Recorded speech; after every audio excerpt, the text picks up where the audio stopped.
안녕하세요. 인생코님 박종현 변호사입니다. 오늘은 이제 평균적인 40대 중에서도 가장 일반적인 게 뭐 사업하는 분들보다는 직장인 분들이겠죠. 직장인인 40대 맞벌이 부부가 평균적으로 보이는 모습, 그리고 이제 이거에 더해서 여러 가지 이제 통계를 좀 말씀드리려고 합니다. 일단은 사례로 각색해서 먼저 말씀을 드리도록 할게요. A씨는 40대 남성이고요. 현재 이제 직장을 다니면서 돈을 벌고 있습니다. 아내가 있고 한 명의 자녀가 있어요.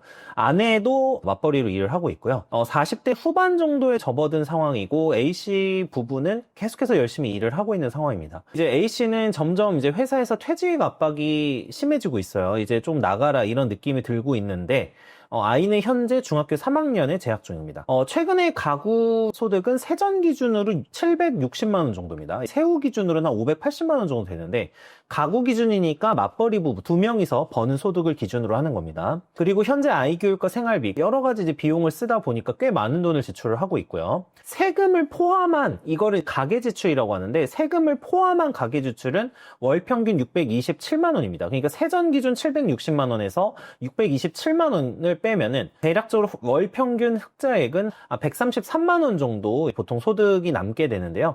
이거를 따져보면 흑자율 또는 뭐 저축률이라고 표현할 수 있을 텐데 한 20% 정도 됩니다. 월 평균 130만 원 가량이 남고 있는 거죠. 그런데 이제 A씨는 퇴직이 얼마 남지 않았어요. 그래서 어떻게 해야 될까? 모아놓은 자산도 그렇게 많지는 않습니다. 월 평균 흑자액이 아까 130만 원 가량이니까 아이 교육 및 본인들의 노후 대비를 하기에는 충분치가 않습니다. 경기도 소재 한 도시의 아파트에 거주를 하고 있고 이에 대해서 이제 대출빚도 갚아야 되는 상황이고요. 이들의 자산은 현재 가구 기준으로 한 4억 원 정도 됩니다. 근데 이 중 대부분이 당연히 부동산이고요. A씨 부모님이 아파트 구입 자금으로 1억 지원을 해준 것이기 때문에 조금 아파트 가격이 오른 겁니다. 그래서 결과적으로는 이제 지금 현재 순자산은 한 4억 정도 이렇게 되는 상황입니다.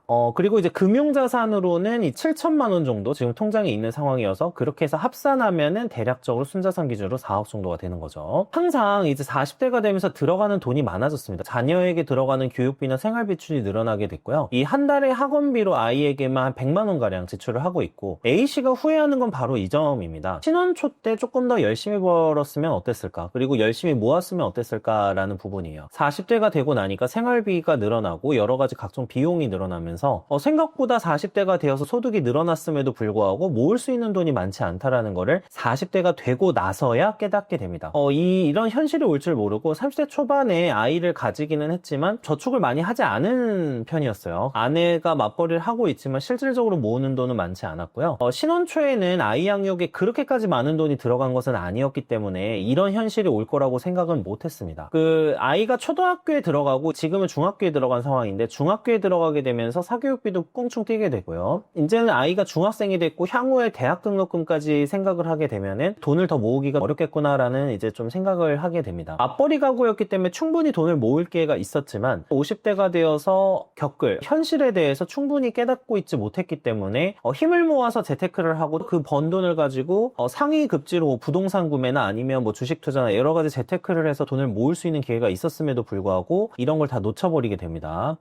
열심히 살았지만 왜 이렇게 남은 게 없을까 이렇게 생각하면서 A씨는 항상 이제 후회를 하고 좀 한숨을 쉬고 있습니다. 제가 이제 오늘 말씀드린 거는요, 통계에 근거한 수치예요. 이 평균적인 맞벌이 부부의 이야기를 좀 드리려고 하는데요. 조금 더 자세하게 통계 자료를 좀 말씀드리도록 하겠습니다. 이 통계청 조사, 그 가계동향 복지조사인데 이 가계동향 복지조사에는 어떤 항목이 있냐면요. 가구주 연령별, 가구당 월평균 가계수지 자료가 있습니다. 이 가계수지라는 거는 소위 말하는 흑자, 적자 이런 부분이에요. 이제 참고로 지금 말씀드리는 자료는 2025년 2, 4분기 기준 자료입니다. 가장 최근 자료고요. 39세 이하 가구의 경우, 그러니까 가구주 연령이 39세 이하인 건데요.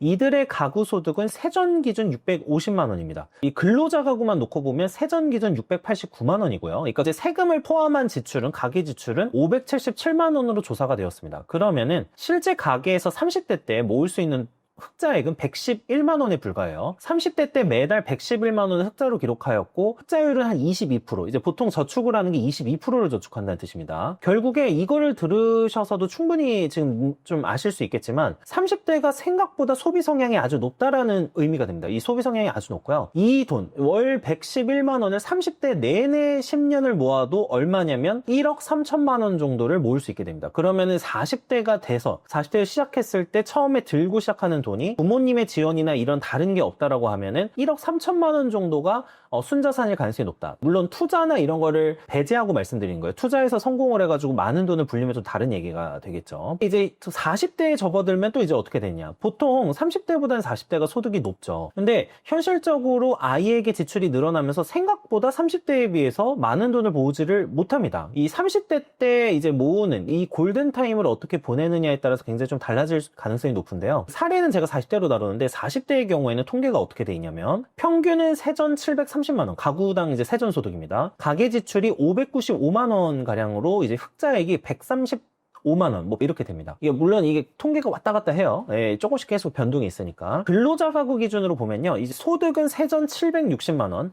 가계 지출은 627만 원입니다. 그럼 이제 흑자액이 대략적으로 뭐 133만 원, 뭐 이렇게 되겠죠. 30대보다는 조금 늘어요. 한 달에 20만 원 정도는 더 모을 수 있게 되는 거죠. 40대가 돼서 소득이 분명히 늘어나긴 했지만 이에 비례해서 지출이 늘어나고요. 이거는 통계에서도 나타나는 게 가구원 수가 늘어나는 걸로 통계에 잡힙니다. 보통은 이제 아이 때문이라고 이제 생각을 할 수가 있는데 가구원 수를 보면은 30대에는 평균 2.8명 가량 정도 되거든요. 40대 가구의 경우에는 3.44명으로 늘어납니다. 이거는 누가 봐도 아무래도 아이가 굉장히 큰 작용을 할 가능성이 높겠죠. 결국에 40대 가구의 경우 그러면 흑자율을 계산해 보면 아까 30대가 한 20% 가량이었는데 크게 늘어나지 못하고 흑자율도 23에서 24% 정도밖에 안 됩니다. 내가 실질적으로 모을 수 있는 돈 이제 흑자가 저축률이 23에서 24%밖에 안 된다는 거예요. 자, 30대 때보다 분명히 많은 돈을 벌지만 흑자율은 거의 제자리 수준이고요. 40대에도 가구 기준으로 모을 수 있는 돈을 제가 월 135만 원으로 가정을 하면은 이 10년 동안 모았을 때, 그러니까 50대가 처음에 시작했을 때 얼마가 모이냐면 40대 때는 1억 6,200만 원이 됩니다. 물론 뭐 이자 이런 거 뺀 수치예요. 자, 그러면 투자를 안 하고 정말 그냥 모으는 돈만 봤을 때는 30대와 40대 합쳐봐야 3억 가량입니다. 물론 뭐 예금이자로 3% 정도를 받을 수 있고 뭐 여러 가지 어떤 상황들이 있겠지만 이런 걸 이제 배제하고 순수하게 이제 모으는 돈만으로 봤을 때는 50대가 시작했을 때 한 가구가 들고 있는 순자산 기준으로는 한 3억 가량밖에는 되지 않겠구나. 이래서 이제 여러 가지 투자도도 중요해지고 쓰는 돈을 좀 줄여야 되는 그런 상황이 되겠죠. 자, 50대가 되면요 가구원 수가 줄어듭니다. 왜냐하면 자녀들이 이제 20대에 접어들기 때문에 아무래도 좀 독립을 할 가능성이 높아지겠죠. 그러다 보니까 가구원 수는 다시 줄어들어서 3.0명대, 3점 초반대로 이제 가구원 수가 감소를 하고요. 50대 때 일자리를 지키고 있는 분들의 경우에는 소득이 늡니다. 흑자액이 늘어나는 걸로 조사가 되는데 가구원 수가 3명이고 평균 흑자액이 198만 원으로 늘어납니다. 근데 우리가 항상 생각해야 될 거는 이거는 베스트 시나리오겠죠. 평균 퇴직 연령이 49세인 것을 감안을 했을 때는 이 40대 제대로 벌 수 있는 기간이 이때가 마지막일 가능성도 상당히 높습니다. 버티기만 한다면 늘어나겠지만 만약에 버티지 못한다라고 하면은 30대 40대 때 모은 돈으로 노후 준비나 노후 대비를 하면서 계속해서 저임금 일자리를 전전해야 되는 그런 상황이 될 수 있다.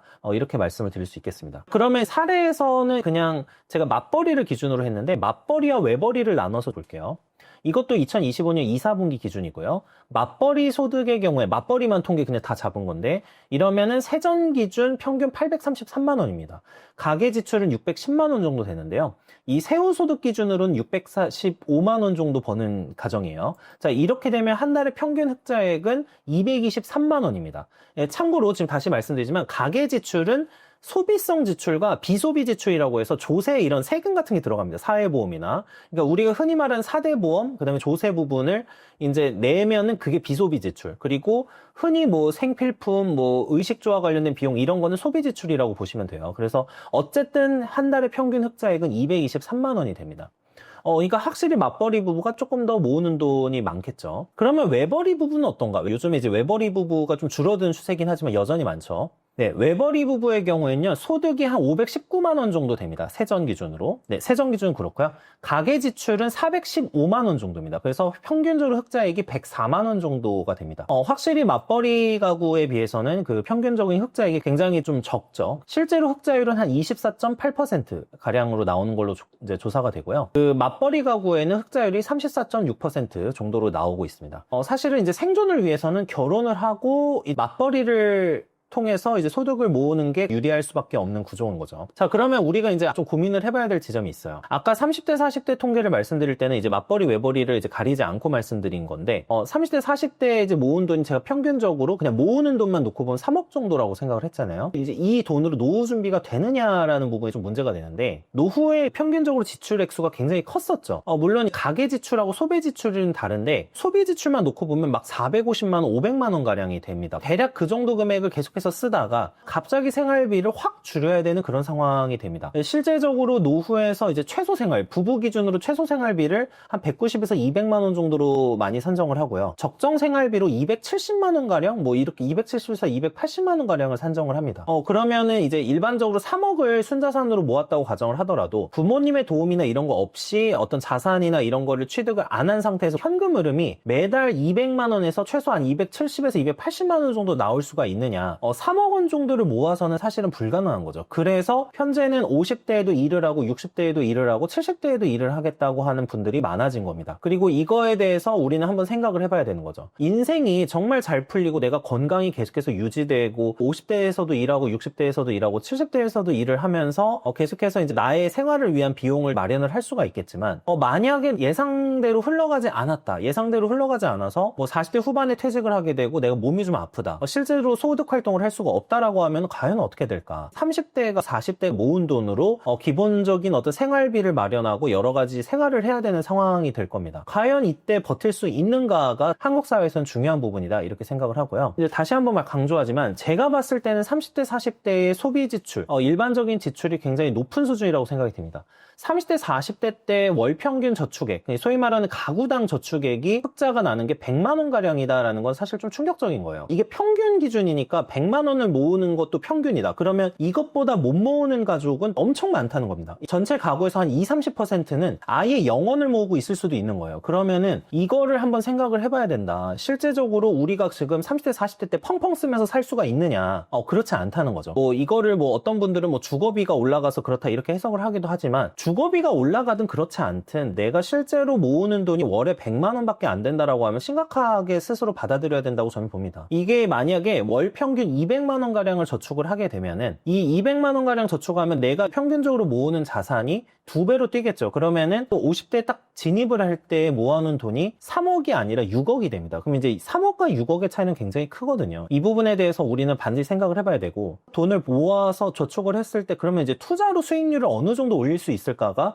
실제로는 계산을 해봐야 되는 상황이에요. 내가 1년에 5% 정도 수익률을 올릴 것이냐 아니면 1년에 조금 공격적으로 투자를 해서 10% 정도 수익률을 올릴 것이냐 이거에 따라서 그 50대 초반에 시작했을 때 모여있는 돈이 굉장히 다르겠죠. 이거에 대해서 우리는 객관적으로 바라봐야 되고 분명히 30대 40대가 버는 돈에 비해서 굉장히 지출이 크다라는 점을 우리는 인식을 해야 되고 이게 일반적인 30대와 40대 부부의 삶이다. 객관적으로 봐도 노후 준비가 될 수 없는 수준으로 우리는 살아가고 있다는 부분에 대해서 자각할 필요가 있다. 이렇게 말씀을 좀 드리고 싶습니다. 나이가 들면은요 사실 이제 가장 중요한 게 돈 문제가 됩니다. 건강의 측면에서도 누군가 나를 부양해줘야 될 수도 있고 나를 돌봐줘야 될 수도 있고요. 그 40대가 넘어가면서부터는 점점 내가 쌓아왔던 걸로 평가를 받는 시대입니다. 어떤 경험을 했고 어떤 취미를 갖고 있는 걸로 주변에서 평가를 받는 게 아니라 40대가 되고 50대가 됐는데도 내 수중에 돈이 없다면은 사실은 삶이 그렇게 아주 잘 살았다라고까지는 저는 말할 수 없다라고 생각을 해요. 결국에 내 삶에 굉장히 중요한 문제 중에 가장 큰 게 돈 문제이기 때문에 50대가 되어서 내 수중에 돈이 없는 것만큼 사실 비참한 것은 없다. 이 부분에 대해서 꼭 생각을 해봤으면 좋겠습니다. 시청해주셔서 감사합니다.